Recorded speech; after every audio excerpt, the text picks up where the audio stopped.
The bass vibrated through the screen of my phone. Videos from last year's Afrobeat Fusion Fest flooded my feed. Every beat, every chant, every dazzling light show, it all spoke of a world I desperately wanted to be part of. I was Tunde, fresh out of Unilag, but still fresh into the harsh reality of job hunting in Lagos. My dreams felt as distant as the Lekki Conservation Center from my small room in Yaba. Then a message popped up. It was Femi, my childhood friend, always looking out for me. "Omo, I get extra ticket for Afrobeat Fest," he wrote. "You sabi how much these things they go for now, but I fit save am for you, my guy. Just let me know." My heart leaped. This was it. My chance to experience the magic, to forget my struggles, even if just for one night. I typed back instantly, "Abeg, save it. I go collect am from you. No wahala." A month passed. A month passed. The festival was 5 weeks away. Then, a miracle. An interview. A junior data analyst role at a fast-growing tech startup in Ikoi. The office felt like a whole new world, all glass and sleek design, a far cry from the dusty streets of Yaba. When they offered me the job, I felt like I could finally breathe. My mind raced. Festival ticket? Sorry. My Lagos dream was finally starting to materialize. But the Lagos hustle hit different. My days became a blur of early mornings and late nights. Commuting from Yaba to Ikoyi was a battle. Danfo buses packed tighter than a car on a market stall. Traffic so thick it felt like the whole city was holding its breath. My salary, though a blessing, was barely enough. Transport fares, lunch, and a small contribution to Mama Ngozi for house upkeep. The numbers weren't adding up for that festival ticket. The initial excitement started to chip away. Then came the call from Mama Ngozi. My younger sister AITA had a bad case of malaria. Medication was expensive. Oh! Without hesitation, I sent almost all my meager savings. AITA's health was paramount. The festival, the music, the escape, it all felt like a distant, frivolous dream. The ticket money I'd mentally put aside for Femi was now keeping my sister healthy. Guilt started to gnaw at me. Femi's text flashed on my screen. "My guy, festival soon. Oh, hope say your side good for the ticket."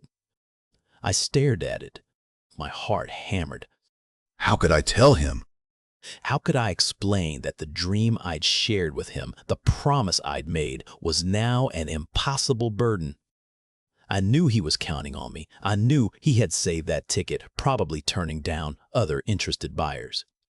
I couldn't bring myself to reply. I just left him on read, hoping for a miracle that wouldn't come. Days turned into weeks. Social media became a torture chamber. Every influencer, every friend posted countdowns.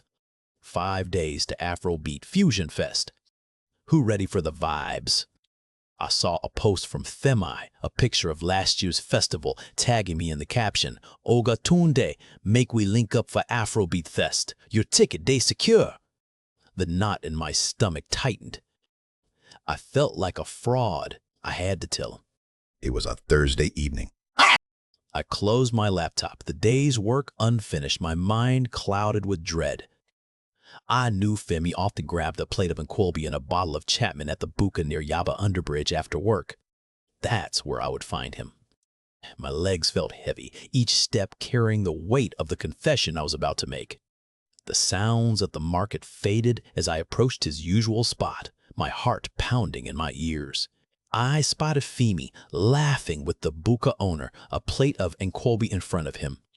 My throat tightened. Femi, my guy.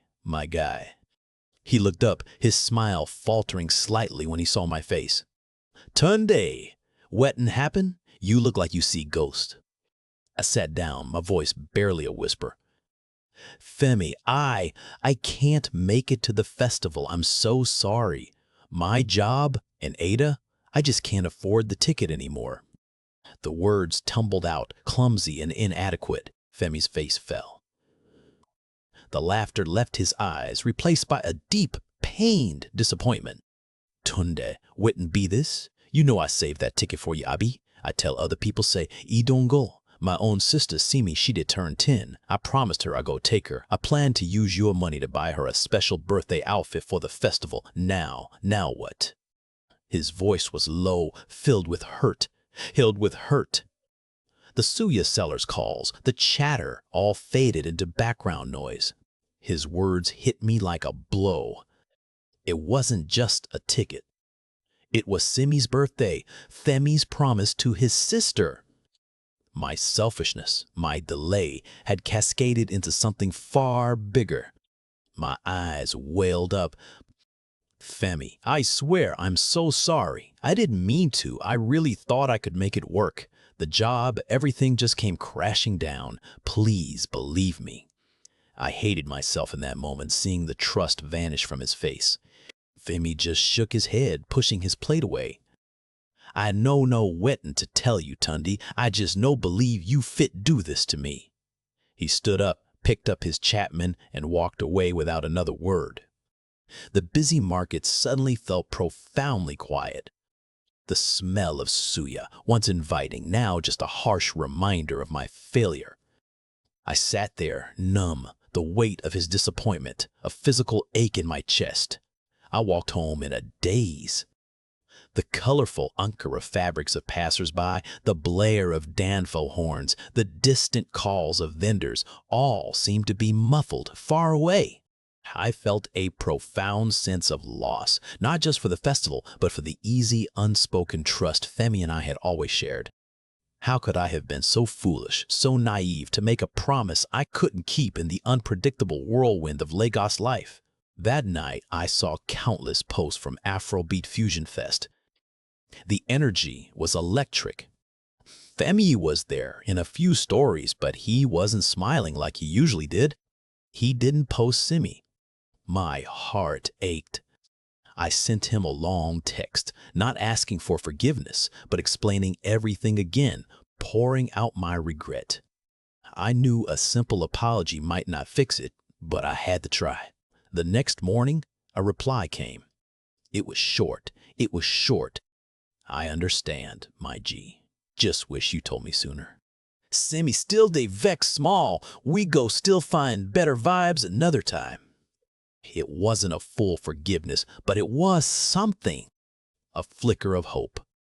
Lagos teaches you hard lessons, but also resilience. I learned that day that true friendship demands honesty, no matter how painful. The hustle was real, but so was the need to be true to your word. And one day, I promised myself I would take Femi and Simi to the biggest festival Lagos had ever seen on my own dime.